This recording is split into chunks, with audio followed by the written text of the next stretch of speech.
un cours sur le sommeil et les biorhythmes. Donc ça, c'est la thématique. Alors, c'est le module A2 de votre référentiel de PSE pour les secondes bac pro. Alors, le thème, c'est comment prévenir les risques liés au sommeil et au biorhythme. Alors, la situation à risque, c'est qu'aujourd'hui, les études montrent qu'un tiers des Français sont victimes de troubles du sommeil. Pour les étudiants, d'après l'étude que j'ai faite en début d'année sur mes élèves, je me suis aperçu que la grande majorité, 70-80% des élèves, manquaient de sommeil et avaient des problèmes liés au sommeil. Donc, j'analyse la situation, toujours pareil, la séquence numéro 2 sur les outils d'analyse de situation, le QQQCP, le diagramme d'Ishikawa, on peut analyser la situation avec ces outils-là. Je définis la problématique, comment prévenir les risques liés au sommeil et au biorhythme. J'applique une démarche de résolution de problème. Donc pour ça, il faut que je comprenne et que j'explique le phénomène. Alors tout d'abord, les biorhythmes. Un biorhythme, qu'est-ce que c'est? C'est un cycle physiologique, donc une action qui va se passer dans notre corps, qui va être répétitive, c'est comme l'horloge biologique, et ça va se reproduire, donc ça va être reproductible et non contrôlé par la conscience. Un biorhythme est caractérisé par une fréquence et des effets sur l'organisme incontrôlés. Donc, un exemple de biorhythme, les battements du cœur. Donc, la fréquence, c'est le temps de répétition du cycle. Le cœur a un temps de répétition. Tous les mouvements cardiaques de contraction musculaire marchent en cycle et se répètent toutes les 0,8 secondes en moyenne. Par exemple aussi, un autre biorhythme, les menstruations chez les femmes. Donc ça, c'est un biorhythme qui se répète approximativement tous les 28 jours. Après, ces facteurs de fréquence peuvent varier en fonction des individus, en fonction de l'hygiène de vie. Les effets donc sur l'organisme, les pulsations cardiaques, les cycles hormonaux, les cycles de température, etc., etc. Donc ça, c'est un rythme biologique, un biorhythme. Une fois qu'on et donc le sommeil est un biorhythme. Tous les jours, à cycle régulier donc et incontrôlé, on va avoir un cycle de veille-sommeil, un cycle biologique, un rythme biologique qui va contrôler notre sommeil. Alors, la définition du sommeil. Le sommeil, qu'est-ce que c'est? C'est donc une action physiologique de repos qui est essentielle pour l'organisme. Si on ne dort pas, on a des graves conséquences sur la santé et on peut en mourir. Donc, si on ne dort pas, ça provoque des gros dommages sur la santé. Donc, il est caractérisé par une fréquence journalière, impulsée donc par le biorhythme veille-sommeil, comme je l'ai déjà dit. Et le sommeil, il est caractérisé par différentes phases pendant la nuit. Donc, pendant une phase de sommeil qui va durer, enfin, pendant une période de sommeil qui va durer une nuit, il y a différentes phases. Il va y avoir le sommeil lent, lent léger, lent profond. Donc ça se passe après l'endormissement. C'est pendant cette phase de sommeil lent, lent léger, lent profond, où on va avoir une récupération physique de l'organisme. Et le sommeil paradoxal qui arrive donc après cette phase de sommeil lent. Le sommeil paradoxal, c'est là où on va rêver et c'est pendant cette phase-là qu'on va effectuer une récupération mentale. Donc, ces deux phases, ces deux étapes qui sont essentielles pendant le sommeil, c'est vraiment le rôle du sommeil, nous permettre une récupération physique et une récupération mentale. Donc, on va définir la notion de sommeil réparateur ou récupérateur. Donc, un sommeil réparateur, c'est un sommeil avec une certaine qualité, un sommeil de qualité où je vais pouvoir faire efficacement mes phases de récupération physique et mes récupérations mentales, et un sommeil en grande quantité, en assez bonne quantité, pour que toutes ces phases de récupération physique mentale, elles puissent se faire pendant ma période de sommeil. Donc, les causes de dérèglement des biorhythmes. Donc, bien sûr, dans le cas du biorhythme veille-sommeil. Alors, il y a plusieurs facteurs qui peuvent désynchroniser le biorhythme veille-sommeil. Donc, un dérèglement, par exemple, entre l'horloge biologique, notre biorhythme et le rythme social. Quand ils vont être désynchronisés, ça peut entraîner une désynchronisation, donc des problèmes de biorhythme. Comme par exemple le travail de nuit. Quand je vais travailler de nuit, je vais avoir une activité qui ne va pas correspondre à ma période habituelle physiologique où je devrais être en endormissement. Donc il y a l'effet week-end aussi quand je vais le week-end veiller plus tard et que le lundi je vais retourner au travail, je vais avoir une désynchronisation de mon biorhythme et le décalage horaire qu'on peut observer à chaque fois qu'on va aller en métropole. On va avoir une certaine phase de recadrage pour recaler notre biorhythme sur le rythme social qui nous est imposé par l'environnement, donc la luminosité et les activités sociales. Ensuite, il y a des facteurs internes qui vont agir sur ce biorhythme-là. L'âge, les maladies, l'hygiène de vie. L'hygiène de vie, l'âge, les maladies, en fait, ça va parfois perturber donc ce biorhythme qui doit être vraiment synchronisé et qui doit être régulier en fonction de mon âge, des maladies que je peux avoir et de mon hygiène de vie, ça peut dérégler en fait ce rythme qui doit être régulier. Donc la consommation d'alcool, mon alimentation, les problèmes de maladies du sommeil comme l'apnée du sommeil, tout ça, ça peut perturber, c'est des facteurs internes qui peuvent perturber mon biorhythme. Ensuite, il y a des facteurs environnementaux comme le stress, la lumière, la luminosité ambiante, etc. Donc ça, c'est des facteurs environnementaux qui peuvent aussi donc perturber mon biorhythme. Le travail stressant, les écrans après 22 heures ou avant, d'une manière générale, avant mon endormissement. Donc ça, c'est un facteur externe qui va perturber mon biorhythme de veille-sommeil. Pour l'explication, la lumière, mon biorhythme, il est veille-sommeil, il est cadré par la lumière ambiante. Donc en fait, la lumière ambiante va être détectée donc par les yeux et une glande qui s'appelle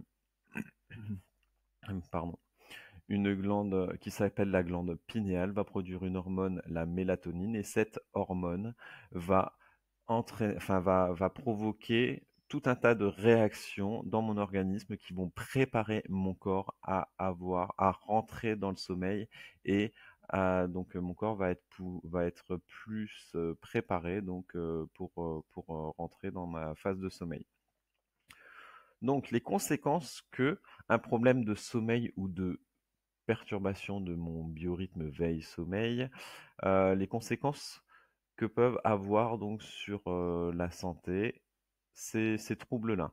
Donc il y a des dommages donc sur la santé physique, donc psychologique et sociale. Donc l'obésité peut être augmentée, les risques d'obésité peuvent être augmentés si mon biorhythme est désynchronisé. Les maladies cardiovasculaires comme les infarctus, les AVC, les problèmes circulatoires aussi, les troubles d'érection chez les hommes, les dérèglements hormonaux. Donc chez les femmes, ça peut perturber donc le cycle menstruel, un problème de biorhythme et de sommeil, et bien entendu la fatigue, les troubles cognitifs et la fragilité psychologique, donc avec un accroissement, une augmentation de la nervosité, de l'énervement quand on manque de sommeil. Donc maintenant, dommage sur la vie sociale, donc cet énervement peut provoquer des conflits, isolement, perte d'emploi si on n'est pas efficace à son travail, et décrochage scolaire en milieu scolaire, parce que je ne vais pas pouvoir suivre efficacement mes cours et je ne vais pas avoir cette phase de récupération mentale qui va me permettre de mémoriser. Donc, dommages sur la vie professionnelle, augmentation des accidents du travail et des maladies professionnelles, le manque de sommeil et la désynchronisation des biorhythmes va augmenter de façon importante les risques d'accidents du travail et de maladies professionnelles. la baisse de productivité, conflits, licenciements. D'une manière générale, une perturbation des biorhythmes et du sommeil va entraîner une baisse de mon capital santé et de ma fragilité, notamment à des maladies. Le système immunitaire aussi va être perturbé à des troubles du sommeil et du biorhythme, et donc je vais plus être sensible à des attaques virales, notamment par le coronavirus. C'est d'actualité. Donc, quelles sont les mesures de prévention qu'on va pouvoir mettre en place pour éviter ces problèmes liés au sommeil et au biorhythme? Donc, les actions collectives, donc mises en place par des collectivités, qu'elles soient locales dans l'entreprise ou à l'échelle nationale. Donc, protéger la population par des lois. Donc là, c'est des moyens de prévention collective à l'échelle nationale au niveau législatif et réglementaire. La réglementation du travail de nuit. Donc, le travail de nuit va favoriser la désynchronisation des biorhythmes et donc va provoquer des dommages sur la santé. Donc c'est pour ça qu'en France, on va beaucoup réglementer le travail de nuit. Donc le travail de nuit, c'est de 21h à 7h du matin. Le temps de travail doit être limité. Il doit y avoir des repos et des primes financières obligatoires pour la compensation donc, de cette activité de nuit. Et un suivi médical spécifique des salariés va être obligatoire pour tous ceux qui travaillent la nuit. Ensuite, il y a un compte professionnel de prévention, donc le C2P. C'est un compte à points qui est crédité donc selon la pénibilité du travail, donc comme le travail de nuit, le travail quand on est exposé à un bruit ou un travail avec une activité physique intense.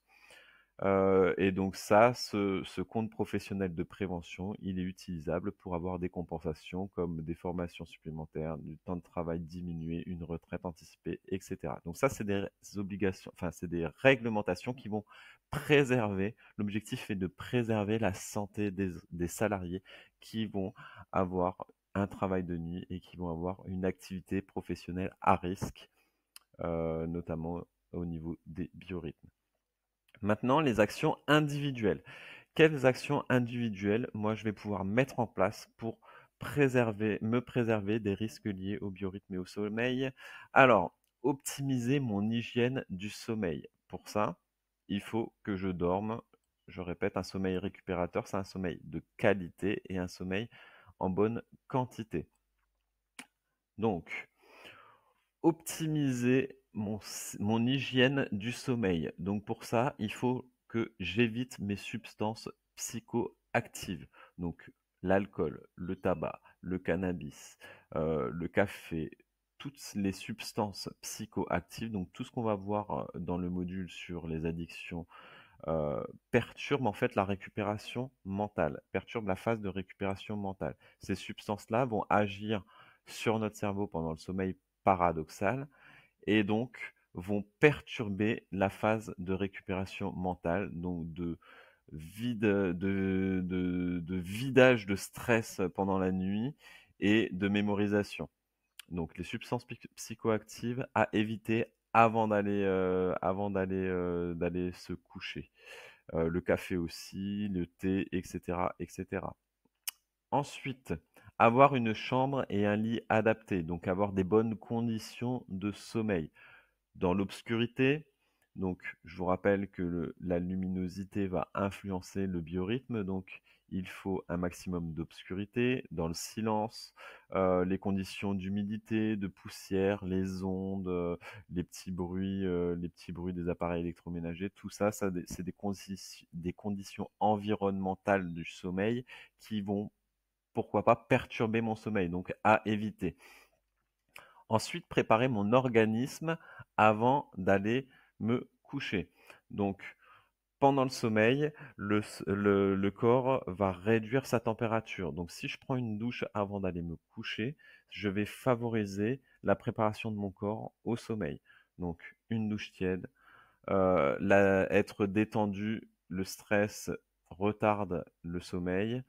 Pas d'écran, donc toujours pour la lumière. Pas de sport non plus juste avant d'aller se coucher, parce que pendant le sport, mon corps va être encore dans une phase d'activité intense physique, même quelques minutes et quelques heures après le sport, donc ne va pas être prêt pour se préparer pour rentrer dans la phase de sommeil, et pas de repas trop lourds. Donc bien sûr, la digestion, si je dois m'endormir avec l'estomac plein et que j'ai des problèmes de digestion, ça ne va pas faciliter mon sommeil. Donc, si j'ai des problèmes de sommeil, je vais d'abord essayer de gérer tout cet environnement, toutes mes conditions de sommeil. Et si malgré cela, je m'aperçois que le matin, je suis toujours fatigué quand je me lève et que mon sommeil n'a pas été récupérateur, là, je vais aller consulter un médecin, notamment un médecin, donc mon médecin généraliste, mais il existe des médecins du sommeil, donc pour voir si je n'ai pas un trouble du sommeil, une maladie, une pathologie du sommeil, telle que l'apnée du sommeil, le somnambulisme. Il peut y avoir plein d'autres troubles du sommeil que je détaillerai dans une autre vidéo rapidement pour votre culture générale. Merci beaucoup d'avoir regardé cette vidéo. Donc n'oubliez pas de vous abonner pour suivre l'apparition de nouvelles vidéos. Au revoir.